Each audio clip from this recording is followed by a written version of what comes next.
యేసయ్యా కారణం నీవేనయ్యా, ఓ యేసయ్యా కారణం నీవేనయ్యా, యేసయ్యా కారణం నీవేనయ్యా. సమాధానము లేనివారుగా ఉంటే పూర్తి విడుదల కలగదు.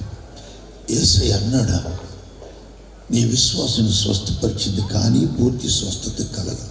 సమాధానము గలదానివై పొమ్ము, నీ బాధ నివారణ, నీ బాధ నివారణ నీకు స్వస్థత కలుగునుగా. కానీ అంటే పూర్తి కాలేదు. అప్పుడు ఎప్పుడైతే సమాధానము కలగలవై వెళ్ళు, లేకుండా పోతే రిపీట్ అవుద్ది రోగం. మళ్ళీ ప్రభావంతో ముట్టినా కూడా ఎంతోమంది దైవజనులు ఎక్కడున్నారు, దేవుని ఆత్మతో నడిపించబడేవారు, అభిషేకంతో నింపబడేవారు, మహిమతో బలముతో ఆత్మపూర్వతో నింపబడేవారు ఉన్నారు. ఇక్కడ నింపబడిన వారు దైవ జనురాలు ఉన్నారు.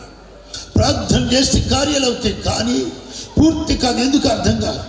అసలు సంగతి ఏంటి చెప్పండి? There is no peace, only pieces of mind. ముక్కలైపోయిన సమాధానం. ప్రియదేవుడు సమాధానం కావాలి మనకు. సమాధానం ప్రియమైన దేవుని బిడ్డలారా, దేవుడు మనకు తోడుగా ఉన్నాడంటే మనకు విరోధులు ఉండకూడదు. విరోధి ఉన్నాడంటే నీకు సమాధానం లేదు. సాధ్యమైనంత వరకు ప్రభు అంటాడు, సమస్త జనులతో సమాధానము కలిగి ఉండండి. ఉండదు ఒక్కోసారి. somehow you must create సమాధానం అన్న బంధము చేత ఆత్మ కలిగించి ఐక్యత ముందుగా సమాధానం అన్న బంధం. యేసుక్రీస్తు వారు వచ్చి లోకానికి సమాధానం ఇచ్చాడు.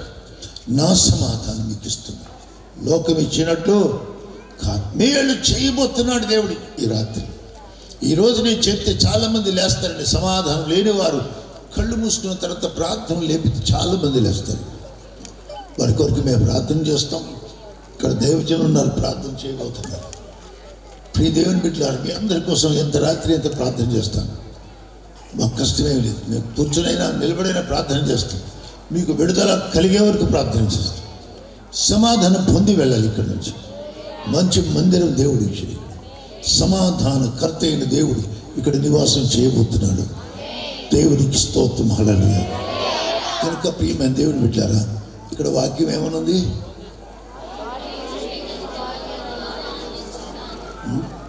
వారికి మేలు చేయుటకు, వారికి మేలు చేయుట యందు వారి యందు ఆనందించున్నాను, వారి యందు నేను ఆనందించున్నాను. దేవునికి స్తోత్రం.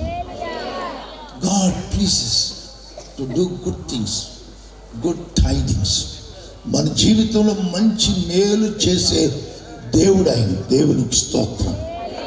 ఎలా కలుగుద్ది మేలు? త్వరగానే వెళ్ళిపోదాం. ఎలా కలుగుద్ది మేలండి? నేను మేలు చేయాలని ఇష్టపడుతున్నాను. ఏమన్నాడు అక్కడ? వారికి మేలు చేయుటకు, వారికి మేలు చేయుటకు వారి యందు ఆనందించుచున్నాను.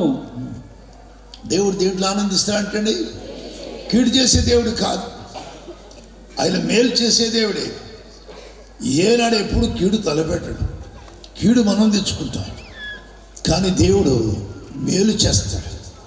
మేలు చేయాలంటే యోబు గ్రంథము 22వ అధ్యాయం 21వ వచనం చదవండి దయచేసి.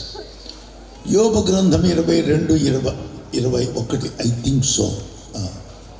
ఆయనతో సహవాసం చేసిన యెడల, దేవునితో సహవాసం చేయాలి మీరు. అది చెప్పేది. దేవునితో సహవాసం చేస్తే ready to get speak in English also. Read in English. ఆయనతో సహవాసం చేసిన ఆయనతో సహవాసం చేసిన 22:21.